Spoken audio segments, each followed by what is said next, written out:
একবার আমার কথাটা বিশ্বাস করুন ভাই, আপনি যত বড়ই চালাক হন, যত বড়ই ইন্টেলিজেন্ট হন, আপনারা আমি গ্যারান্টি দিয়ে বলতে পারি আপনি গোয়েন্দা সংস্থার সাথে যোগাযোগ করুন, আপনার সবচেয়ে লিজেন্ড যে স্টুডেন্ট আছে তার সাথে যোগাযোগ করুন, আপনার মোবাইলের অ্যাক্সেস মানে ডেটা টোটালটা বাইরে চলে গেছে।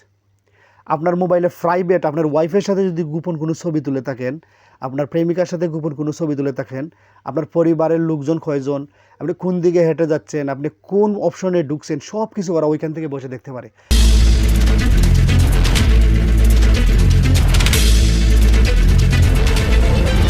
Voice of Shahanur.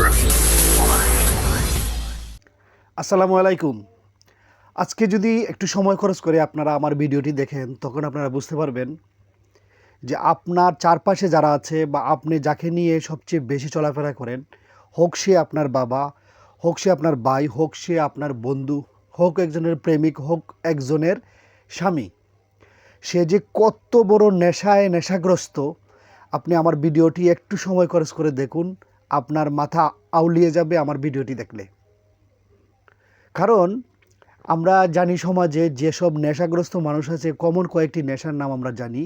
এই নেশাগুলো সাধারণত চোখে দেখা যায়, কিন্তু এমন কিছু নেশা আছে যেগুলো চোখে দেখা যায় না। আপনি কি জানেন পৃথিবীর সবচেয়ে ভয়ঙ্কর নেশার নাম কি? পৃথিবীর সবচেয়ে ভয়ঙ্কর নেশার নাম হচ্ছে স্কোপোলামিন, যেটিকে বাংলাদেশের গোয়েন্দা সংস্থা নাম দিয়েছে শয়তানের নিঃশ্বাস। এটি হচ্ছে পৃথিবীর সবচেয়ে ভয়ঙ্কর নেশা। এই নেশার কাজ কি জানেন? এই নেশার কাজ হচ্ছে, যদি এই নেশাটি অল্প পরিমাণ কোনো অংশ কোনো ব্যক্তির হাতে বা নাকে কোনো জায়গায় স্পর্শ করানো যায়, নাকের মধ্যে ঘ্রাণের মধ্যে একটু দেওয়া যায়, তাহলে কমপক্ষে 10 থেকে 15 মিনিটের জন্য ওই যে লোকটি যাকে সে স্পর্শ করিয়েছে সে তার আওতায় চলে আসে। সে যদি বলে তোমার টাকা দিয়ে দাও, দিয়ে দিবে। সে যদি বলে তুমি তোমার বুকের মধ্যে ছুরি মারো, মারবে। সে যদি বলে ওকে খুন করো, করবে। এত ভয়ঙ্কর নেশা। কিন্তু আমি যেটি বলতেছি, আপনি এমন একজন লোককে নিয়ে চলাফেরা করেন, এমন একজন লোকের সাথে সংসার করেন, এমন একজন লোককে নিয়ে চা খান, উঠা বসা করেন, সে এই নেশার চেয়ে ভয়ঙ্কর নেশাগ্রস্ত। আজকে আমি কথা বলবো বাংলাদেশের কিছু রামছাগল, গর্দব এবং শিক্ষিত অতি চালাক কিছু নেশাগ্রস্ত লোকদের ব্যাপারে। এখন কথা হচ্ছে, আমি যে বললাম আপনার সবচেয়ে কাছের মানুষ, আপনার আপনজন এই নেশাগ্রস্ত, তখন আপনি বুঝবেন কিভাবে যে সে নেশাগ্রস্ত। আমি কিছু লক্ষণ আপনাদেরকে বলছি।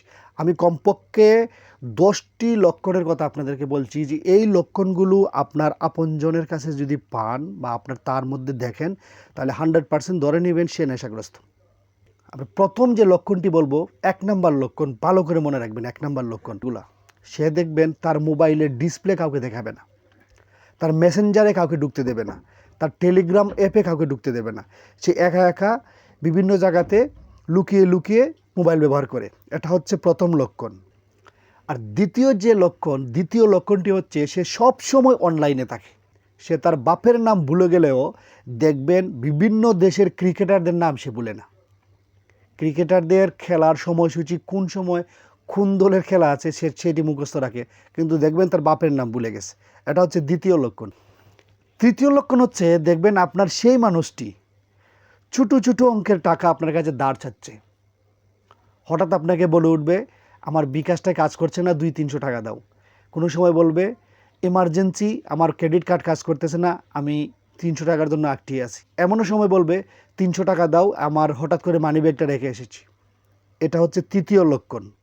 4 নম্বর লক্ষণটি হচ্ছে, ওই ব্যক্তির মোবাইলে দেখবেন বিকাশ, রকেট এবং নগদের অ্যাপস আছে।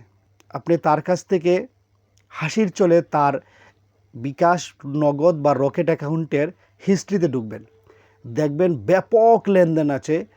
কোনো সময় টাকা আসছে, কোনো সময় টাকা গেছে, এরকম ব্যাপক লেনদেন আছে। এটা হচ্ছে 4 নম্বর লক্ষণ। 5 নম্বর লক্ষণটি ইন্টারেস্টিং।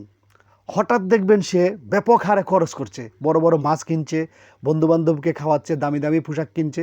আবার দেখবেন পরের দিন 10 টাকার জন্য 2 কিলোমিটার হেঁটে যাচ্ছে এবং চায়ের দোকানে বন্ধুর কাছে বিল করছে, একদম পকেট ফাঁকা। 6 নম্বর লক্ষণটি হচ্ছে তার মেজাজ থাকে কিটকিটে। সে দুনিয়াদারির কোনো খবর রাখে না, কারণ কন্টিনিউ তার নেশা থাকে মোবাইলের দিকে, খেলার দিকে। তাকে যদি সমসাময়িক কোনো বিষয় প্রশ্ন করেন যে বলো তো যে আজকে দেশের অবস্থা কি, মোটেও সে উত্তর দিতে পারবে না, কারণ সেই জগতেই নেই। 7 নম্বর লক্ষণ হচ্ছে মোবাইল তার হাত থেকে কখনো ছাড়বে না। বাথরুমে গেলেও মোবাইল রাখবে এবং কখনো সে তার মোবাইলের ডিসপ্লে বা মোবাইলের যে ইনবক্স, বিভিন্ন ইনবক্স সে কাউকে দেখাবে না। 8 নম্বর লক্ষণটি হচ্ছে তার ব্যক্তিগত যে পেশা আছে, যে পেশাই থাকুক, হঠাৎ করে দেখবেন তার পেশার মধ্যে, তার কাজের মধ্যে অমনোযোগী হয়ে গেছে, অনেক কিছু সে ভুলে যাচ্ছে, ঠিকমতো সে কাজ করে না, টাইম মতো সে কাজ করে না এবং তার উপরে মানুষ ক্ষিপ্ত হয়ে গেছে। 9 নম্বর লক্ষণটি হচ্ছে সে একা একা থাকতে স্বাচ্ছন্দ্য বোধ করে। সে আগে যেভাবে মানুষের সাথে স্বাভাবিকভাবে মেশতো, বিভিন্ন জায়গায় যেত, বন্ধুবান্ধবের সাথে আড্ডা দিত, তখন সে অলরেডি আস্তে আস্তে একা হয়ে যায়, তো একা থাকতে সবচেয়ে বেশি পছন্দ করে। 10 নম্বর লক্ষণটি হচ্ছে সবচেয়ে ভয়ঙ্কর লক্ষণ। আগে যদি সে একটু স্বাভাবিক কথা বলতো বা গুছিয়ে গাছিয়ে কথা বলতো বা তার কাছ থেকে আপডেট কিছু পাওয়া যেত, শিক্ষণীয় কিছু পাওয়া যেত, কিন্তু 10 নম্বর লক্ষণটি হচ্ছে সে ঘন ঘন মিথ্যা কথা বলে। এখন তো লক্ষণগুলো আপনারা জানবেন। এখন এই ভয়ঙ্কর লোকগুলা, এই নেশাগ্রস্ত গর্দব গাদা এবং সবচেয়ে নিকৃষ্ট লোকগুলা, তারা কি ধরনের গেম ইউজ করে আমি আপনাদেরকে বলছি। তাদের মোবাইলে হয়তো ডিসপ্লেতে এগুলো আপনারা পাবেন বা ইনবক্সে, মেসেঞ্জারে এগুলো পাবেন। প্রথম হচ্ছে 1xBet, তারপর হচ্ছে মেলবেট, এরপর হচ্ছে ব্যাট উইনার, 777, 888 স্পোর্ট এবং লিনিবোর্ড নামেও আরও ইত্যাদি অনেক ধরনের গেম থাকতে পারে। এরা সবচেয়ে বেশি ইউজ করে মেসেঞ্জার এবং টেলিগ্রাম। আমি সেই সব গর্দবদেরকে বলছি, আপনার হাতের যে স্মার্টফোনটি আছে, আপনার হাতের যে মোবাইলটি আছে, সেটি হচ্ছে আপনার জীবনকে আধুনিক করার যন্ত্র, আপনি পৃথিবীটাকে হাতের মুঠে আনার যন্ত্র। কিন্তু এই যন্ত্রটিকে আপনি অপব্যবহার করে নিজে ধ্বংস হচ্ছেন, ধ্বংস করছেন আপনার পরিবার, ধ্বংস করছেন আপনার লাইফ। কিন্তু আপনি কি জানেন আপনি যাদের খেলা খেলছেন বা যে গেমগুলো খেলছেন, এই গেমগুলো কোথায় থেকে পরিচালনা হয়, এই গেমগুলো কিভাবে পরিচালনা হয়? একবার মাথা খাটিয়ে, হয়তো আমার উপরে রাগ করতে পারেন কারণ আমি আপনাদেরকে এভাবে কথা বলছি, কারণ আপনারা এই ভাষার যোগ্য। আমি এই ভাষা দিয়ে কথা বলতেছি কারণ আপনারা এই ভাষার যোগ্য। একবার সময় নিয়ে ধৈর্য ধরে কিরিমিরি খেয়ে আমার কথাটি শুনুন যে এই গেমগুলো কোথায় পরিচালনা হয়। আপনি ভালো করে মনে করে দেখেন বা একবার স্মরণ করে দেখেন ঠান্ডা মাথায়, যে আপনি যে আপনার মোবাইলের প্রথম মোবাইলটা যখন কিনলেন, কেনার পরে আপনি জিমেইল দিলেন, প্লে স্টোরে গেলেন, প্লে স্টোরে গিয়ে আপনি ফেসবুক অন করলেন, বিভিন্ন অ্যাপস অন করলেন। অ্যাপস অন করার পরে আপনি দেখছেন অ্যাপস ইনস্টল দেওয়ার সময় কি চাইছে। অ্যাপস ইনস্টল দেওয়ার সময় যতগুলা অ্যাক্সেস চাইছে, আপনার ক্যামেরা, আপনার হেডফোন, আপনার গ্যালারি, আপনার মোবাইলের যত নাম্বার, সব কিছুর পারমিশন চাইছে। এই পারমিশনের মানে কি জানেন? এই সবগুলো চাওয়ার পরে আপনি এক্সপেক্ট করছেন ওরা আপনার এই অ্যাপ দিয়ে দিছে, এর মানে হচ্ছে আপনার মোবাইলের যা কিছু আছে ওরা ওইখান থেকে বসে দেখতে পারবে। আরও মাথা খাটিয়ে নেন, আপনি যে গেম ডাউনলোড দিয়েছেন, মেসেঞ্জারে ঢুকছেন, আপনার সম্পূর্ণ অ্যাক্সেস ওরা নিয়ে নিছে গেম স্টার্ট করার সাথে সাথেই, আপনি ইনস্টল দেওয়ার সাথে সাথেই। এখন আপনি বুঝেন, আপনার হাতে মোবাইল আর ওরা ওখান থেকে বসে আপনার ক্যামেরা অন করতে পারে। ওরা ওই দেশ থেকে বসে আপনি কি বলতেছেন তা শুনতে পারতেছে, আপনার চোখের দিকে তাকাতে পারতেছে। এখন আপনি মোবাইল নিলেন, মোবাইল নিয়ে আপনি হেলিকপ্টার উড়ানোতে লাগলেন। ওই যে আপনারা গেমের মধ্যে হেলিকপ্টার উড়ান না, হেলিকপ্টার উড়ালেন, ও আপনার মুভমেন্ট চেক করবে, ও আপনার চোখের দিকে তাকিয়ে থাকবে। ওদের হাজার হাজার এআই সফটওয়্যার আছে, আপনার চোখের দিকে তাকিয়ে আছে, আঙ্গুলের দিকে তাকিয়ে আছে। আপনি কখন টিপ দিবেন এর আগে সে আপনার হেলিকপ্টার ব্রাস্ট মেরে দিব, শেষ আপনার পুঁজি। এখন কথা হচ্ছে আপনারা টাকা পান কীভাবে? আপনি যে বলদ, কত নম্বর বলদ আপনি জানেন? আপনি আরেকজনের পকেটে টাকা তুললেন, সেও টাকা তুলল, তার পকেটে টাকা আপনি জমা করলেন, সেও জমা করলো। এই টাকার উপরে আপনি গেম খেলতেছেন, সে আরেক দেশে। আর বাংলাদেশের যে বিকাশ নাম্বার, বিকাশ এজেন্ট থেকে আপনারা টাকা আনেন, সে কি বাংলাদেশে থাকে? সে তো মোটো বাংলাদেশে থাকে না, সে দেশের বাহিরে থাকে। সে হুন্ডির মাধ্যমে টাকাটা ট্রান্সফার করে। আপনি কত বড় অপরাধ করছেন? প্রথম হচ্ছে আপনি মানি লন্ডারিং মামলার আসামি, আপনি দেশের টাকা বাহিরে পাচার করছেন। দ্বিতীয় হচ্ছে আপনি যেভাবে লোভে পড়ে এই টাকাগুলো খোয়াচ্ছেন, জেনে শুনে আপনি টাকাগুলো পানিতে ফেলছেন, আপনার পরিবারকে নিশ্চয় করছেন, আপনার সংসার ধ্বংস করছেন, আপনার সন্তানদের ভবিষ্যৎ নষ্ট করছেন। আপনাদেরকে এই ভাষায় কথা বলবো না ভাই, আর কত সুন্দর ভাষা আছে। একবার আমার কথাটা বিশ্বাস করুন ভাই, আপনি যত বড়ই চালাক হন, যত বড় ইন্টেলিজেন্ট হন, আপনারা আমি গ্যারান্টি দিয়ে বলতে পারি আপনি গোয়েন্দা সংস্থার সাথে যোগাযোগ করুন, আপনার সবচেয়ে লিজেন্ড যে স্টুডেন্ট আছে তার সাথে যোগাযোগ করুন, আপনার মোবাইলের অ্যাক্সেস মানে ডেটা টোটালটা বাইরে চলে গেছে। আপনার মোবাইলে প্রাইভেট আপনার ওয়াইফের সাথে যদি গোপন কোনো ছবি তুলে থাকেন, আপনার প্রেমিকার সাথে গোপন কোনো ছবি তুলে থাকেন, আপনার পরিবারের লোকজন কয়জন, আপনি কোন দিকে হেঁটে যাচ্ছেন, আপনি কোন অপশনে ঢুকছেন, সব কিছু ওরা ওইখান থেকে বসে দেখতে পারে।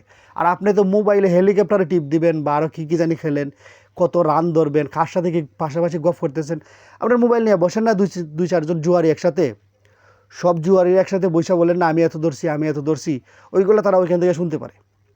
তারা টোটাল একটা কাউন্টস করে দেখে যে তাদের প্রফিট কত পার্সেন্ট আছে।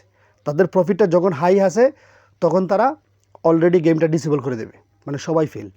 আর যখন দেখবে তারা তাদের প্রফিট মোটামুটি লেভেলে আছে তখন তাদের হেলিকপ্টার হোক আর যে খেলাই খেলেন আপনি, প্রত্যেকটা খেলার জন্য ওরা আলাদা আলাদা লোক নিছে। আমাদের বাংলাদেশ থেকে লোক নিছে ভাই, এদের শুনেন বাংলাদেশ থেকে লোক নিছে। কম্বোডিয়াতে ক্যাসিনোতে এবং অনলাইন কোম্পানিগুলোতে প্রচুর পরিমাণে কম্পিউটার অপারেটর নেওয়া হয়, যাদের বেতন প্রতি মাসে লক্ষাধিক টাকা। সামান্য ইংলিশে কথা বলতে পারার যোগ্যতা এবং কম্পিউটারে টাইপ করতে পারার যোগ্যতা দিয়ে কিভাবে এত টাকা বেতন পাওয়া যায় সে সম্পর্কে বিস্তারিত তথ্য জেনেছিলাম। বাংলাদেশের অনেক লোক বাংলাদেশ থেকে ওই দেশে গিয়ে এইভাবে গেমের টাকা উপার্জন করছে। ওরা কম্পিউটার চালাচ্ছে, আপনার টাকা ওরা নিচ্ছে, আপনি বুদাইরাম এখানে বসে সব টাকা দিচ্ছেন আর সব কিছু হারিয়ে নিঃস্ব হয়ে ঘুরছেন। আমার চোখের দেখা অনেক হৃদয় বিদারক ঘটনা আছে। একটি ছেলের সাথে খুব ভালো সম্পর্ক আমার, আমি দেখছি তার বাপের হজ্জে যাওয়ার টাকা জমায়ে রাখছে ডয়ারের মধ্যে, ওইখান থেকে টাকা জোয়া কিলা দিয়ে দিছে। আরেকটা ছেলে তার মা অ্যাক্সিডেন্ট করছে, হাসপাতাল যাবে, আমি তারে 500 টাকা দিছি, সে ওইখান থেকে হাসপাতাল যাইতে যাইতে মোবাইলে খেলা সব টাকা শেষ করে দিয়ে দিছে। আরেকটা ছেলে আরেকজন দিছে তারে বাজার করে নিয়ে আসতো আর কিছু ওষুধ নিত, সে বাড়ি থেকে বাজারে আসতে আসতে তার এই টাকাগুলো হেরে নিছে। এরকম হাজার হাজার ঘটনা আছে, হাজার হাজার ঘটনা আছে। আমার নিজের চোখের দেখা কোটিপতির ছেলে, সুনামগঞ্জ শহরে 7-8টা দোকানের মালিক, 40-50 লাখ টাকা ঋণের বোঝা মাথায় নিয়ে দেশ ছাড়া সংসার ছাড়া অনেক দেখছি আমি। বিদেশ থেকে টাকা পাঠায়, এইসব টাকা সে জুয়ার মধ্যে হাইরা দেয় আর বলে টাকা হারাই লিছি, হ্যান করছি ত্যান করছি, নানান ধরনের ঝামেলা দিয়ে পরিবারকে বুঝ দেয়। প্রত্যেকটা পরিবারের সদস্যদেরকে বলছি, প্রত্যেকটা এই গর্দবদেরকে বলছি, নেশাগ্রস্ত গর্দবদেরকে বলছি, তুমি তো ধ্বংস হইছো, তোমার সাথে সাথে তোমার গোটা পরিবারটারে তুমি ডুবাইছো। এখন কথা হচ্ছে যে এই সমস্যা থেকে বাঁচার উপায় কি? এই সমস্যা থেকে বাঁচার উপায় এখন এই সময় কীভাবে জানেন? এ দেখেন প্রধানমন্ত্রী কি বলছেন, শুনুন প্রধানমন্ত্রী কথাটি। সারা দেশে জুয়া এবং মাদকের বিস্তারকেও বর্তমান সরকার আইন শৃঙ্খলা অবনতির অন্যতম কারণ বলে চিহ্নিত করেছে। সুতরাং জুয়া এবং মাদক নিয়ন্ত্রণে আইন শৃঙ্খলা বাহিনী সব রকমের কঠোর পদক্ষেপ গ্রহণ করছে। তো প্রধানমন্ত্রী বলার পরে কি প্রশাসন কাজ করছে? না, প্রশাসন কাজ করতেছে না, কারণ প্রশাসনের কাছে ওই অ্যাক্সেস নাই।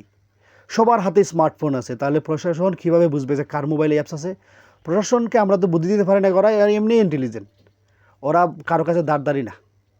প্রশাসনের কাছে আমাদের ক্ষুদ্র জ্ঞানের ছোট্ট পরামর্শ, আপনারা প্রত্যেকটা এলাকার বিকাশের দোকানগুলো চেক করুন, বিকাশের দোকানের তালিকা মেনটেন করতে বলুন, যারা টাকা উত্তোলন করে এবং টাকা পাঠায় আইডি কার্ড সহ তাদেরকে দেন, কনফার্ম করেন যে তুমি যে টাকা রিসিভ করছো এবং পাঠাচ্ছ প্রত্যেকের আইডি নাম্বার সহ এখানে ডাটা এন্ট্রি করো, বিকাশ দোকানগুলো চেক করুন।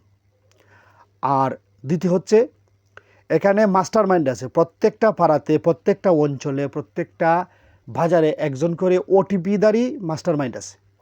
এই ওটিপি নামক এই ভাইরাস লোকটা প্রত্যেকটা ছেলেকে সে নষ্ট করে, প্রত্যেকটা লোককে সে নষ্ট করে।